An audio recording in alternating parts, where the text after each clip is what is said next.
ನಮಸ್ಕಾರ ಸ್ನೇಹಿತರೆ. ಮಾತು ಮಲ್ಲಿಗೆಯಾಗಲಿ. ದೇವರು ಇಡೀ ವಿಶ್ವದಲ್ಲಿಯೇ ಯಾವ ಜೀವಿಗಳಿಗೂ ಇರದ ಶ್ರೇಷ್ಠವಾದ ಸಾಮರ್ಥ್ಯವೊಂದನ್ನು ಮಾನವರಿಗೆ ಮಾತ್ರ ನೀಡಿದ್ದಾನೆ. ಅದುವೇ ಮಾತನಾಡುವ ವರ. ಇದು ನಮ್ಮ ಪಾಲಿಗೆ ಬಂದ ಅದ್ಭುತ ಕೊಡುಗೆ.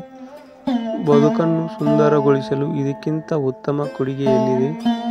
ಇಬ್ಬರ ನಡುವೆ ನಡೆಯುವ ಪ್ರಮುಖ ಸಂಪರ್ಕ ಮಾಧ್ಯಮವೇ ಮಾತು. ಮಧುರವಾದ ಸುಂದರವಾದ ಮಾತುಗಳು ಗೌರವ ಕೀರ್ತಿಯನ್ನು ಹೆಚ್ಚಿಸುತ್ತವೆ.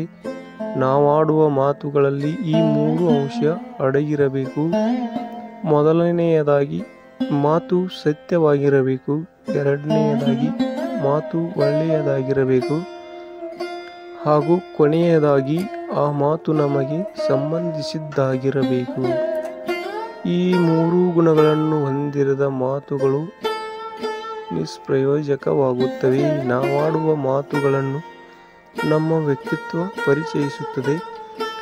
ನುಡಿದರೆ ಮುತ್ತಿನ ಹಾರದಂತೆ ಆಕರ್ಷಕವಾಗಿರಬೇಕು. ಕೊಟ್ಟ ಮಾತಿನಂತೆ ನಡೆಯಬೇಕು. ಮಾತುಗಳು ವಚನವಾಗಬೇಕು.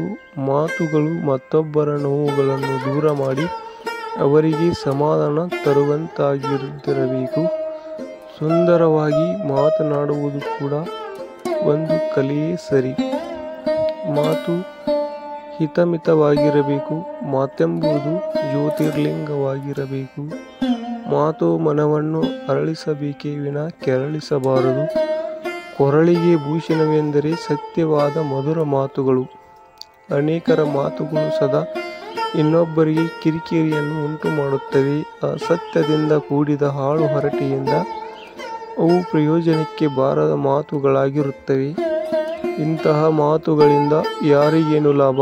ಅಂಥವರ ಸಹವಾಸದಿಂದ ನಮಗೂ ಅಗೌರವ ಉಂಟಾಗುವುದು.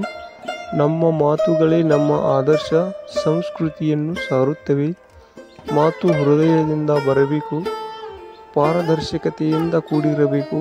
ಅವು ತೂಕದ ಮಾತುಗಳಾಗಲಿ, ಮಾತು ಮಂತ್ರವಾಗಲಿ. ಪ್ರೀತಿಯಿಂದ ನಗುತ್ತಾ ಮಂದಸ್ಥಿತದಿಂದ ಮಾತು ಹರಡಲಿ. ಮಾತನಾಡುವಾಗ ಬಹಳ ವಿಚಾರ ಮಾಡಿ ಯೋಚಿಸಿ ಮಾತನಾಡಬೇಕು. ಮಾತಿನಲ್ಲಿ ಸ್ವರ್ಗವಿದೆ, ನರಕವೂ ಇದೆ. ಮಾತಿನಲ್ಲಿ ಚೂಡಾಮಣಿಯಾಗು ನನ್ನ ಕಂದ ಎಂದು ಜಾನಪದ ಕಾವ್ಯದಲ್ಲಿ ತಾಯಿ ಹರಸಲಿಲ್ಲವೇ? ನಮ್ಮೆಲ್ಲರ ಮಾತುಗಳು ಮೈಲಿಗೆಯಾಗದೆ ಮಲ್ಲಿಗೆಯಾಗಲಿ. ಈ ವಿಡಿಯೋ ಇಷ್ಟವಾದರೆ ಲೈಕ್ ಮಾಡಿ, ಶೇರ್ ಮಾಡಿ, ಸಬ್ಸ್ಕ್ರೈಬ್ ಮಾಡಿ. ವಿಡಿಯೋ ನೋಡಿದ್ದಕ್ಕೆ ಧನ್ಯವಾದಗಳು.